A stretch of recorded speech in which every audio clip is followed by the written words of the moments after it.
So ఇప్పుడు వాడే refined oils అంటే సన్ డ్రాప్స్ చాలా అవన్నీ ప్రాసెస్డ్, ప్రాసెస్. ఇప్పుడు పల్లి ఆయిల్ ఉంది, పల్లి ఆయిల్ మీకు ఎంత, పల్లీలు ఎంత ఉన్నాయి, కేజీ ఎంత ఉంది, 180 రూపీస్ ఉంది.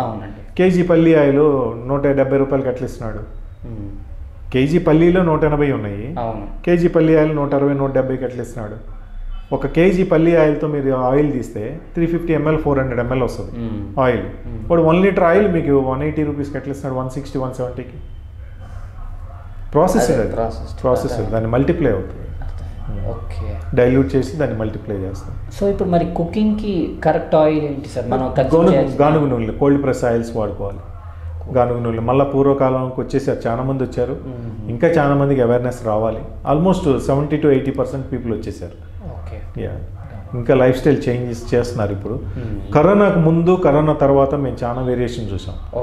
కరోనా ముందు పీపుల్ ఏంటంటే ఏదైనా అమౌంట్ వాళ్ళ దగ్గర ఏదైనా డబ్బు సంపాదించింది, నిల్వలు ఉన్నాయనుకోండి, డబ్బు క్యాష్ ఉందనుకోండి, లగ్జరీ ఐటమ్స్ మీదో, జ్యువెలరీ మీదో, ప్రాపర్టీ కొనుక్కో, ఇన్వెస్ట్మెంట్స్కో, అట్లా ఇన్వెస్ట్మెంట్ ఎక్కువ పెట్టేవాడు, రూపాయి దాచుకొని. కరోనా చెప్పిన గుణపాఠం ఏంటంటే, అరే పిచ్చోడా, నువ్వు ఎంత లగ్జరీ ఐటమ్స్ కొన్నా, ఎంత లగ్జరీ కారు కొన్నా, అసలు నువ్వు బతికుండాలి కదా, ముందు హెల్తీగా ఉండాలి కదా. హెల్తీగా ఉంటే నువ్వు కొన్న అనుభవించడానికి నువ్వు ఉండాలి.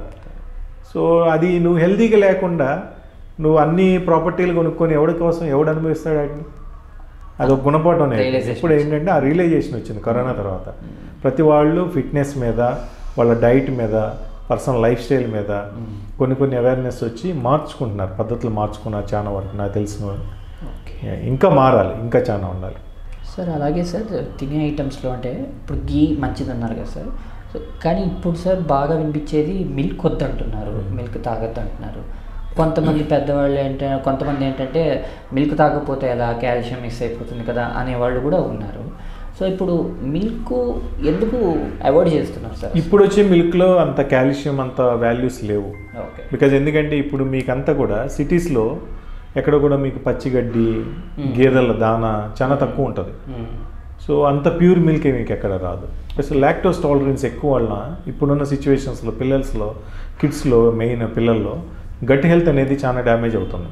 బ్లోటింగ్ రావటం, కాన్స్టిపేషన్ ప్రాబ్లమ్స్, వాళ్ళకి ఇట్లాంటి ప్రాబ్లమ్స్ లాక్టోస్ టాలరెన్స్ వలన.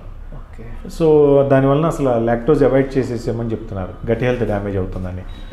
మిల్కే డిఫరెంట్ ఫార్మ్స్లో డిఫరెంట్ వేరియేషన్. ఇప్పుడు మిల్క్లో లాక్టోజ్ వలన గట్ హెల్త్ దెబ్బతింటుంది. మళ్ళీ మిల్క్ని మీరు తోడు పెడితే పెరుగు, మజ్జిగ ప్రోబయోటిక్ ఉంటుంది, గుడ్ బ్యాక్టీరియా, మైక్రోబయామ్స్ డెవలప్ అవుతాయి మీకు గట్స్లో. పెరుగు మజ్జిగ మంచిది. మళ్ళీ పెరుగు నుంచి మీకు బటర్ వస్తుంది, బటర్ మంచిది కాదు. మళ్ళీ బటర్లో మీకు ట్రాన్స్ ఫ్యాట్స్ ఫామ్ అవుతాయి. మళ్ళీ బటర్ నుంచి మీకు గీ వస్తుంది, గీ మళ్ళీ మంచిది. గీలో మీకు ఒమేగా-3 ఫ్యాటీ యాసిడ్స్ ఉంటాయి. అంటే గీ కూడా రిపీటెడ్గా హీట్ చేయకుండా గడ్డగట్టి నెయ్యిని డైలీ పిల్లలకి మీరు కూడా వాడుకోవచ్చు ఎవరైనా, ఒమేగా-3 ఫ్యాటీ యాసిడ్స్. పన్నీర్ అవన్నీ sir? Paneer good fats, paneer కూడా గుడ్ ఫ్యాటే. పన్నీర్ కన్నా కూడా సోయా తోఫు అని వస్తుంది కదా, సోయా తోఫు కొంచెం లో క్యాలరీ, హై ప్రోటీన్ ఉంటుంది. పన్నీర్లోనేమో కొంచెం క్యాలరీస్ ఉంటాయి, కొంచెం ప్రోటీన్ తక్కువ ఉంటుంది కంపేర్ టు తోఫు. సో అంటే లో క్యాలరీ కావాలనుకునే వాళ్ళు టోఫుకి వెళ్ళాలి. ఎగ్జాక్ట్లీ. లో క్యాలరీ కొంచెం ప్రోటీన్ ఎక్కువ కావాలనుకునే వాళ్ళు సోయా మిల్క్తో వచ్చిన తోఫు వాడుకోవచ్చు.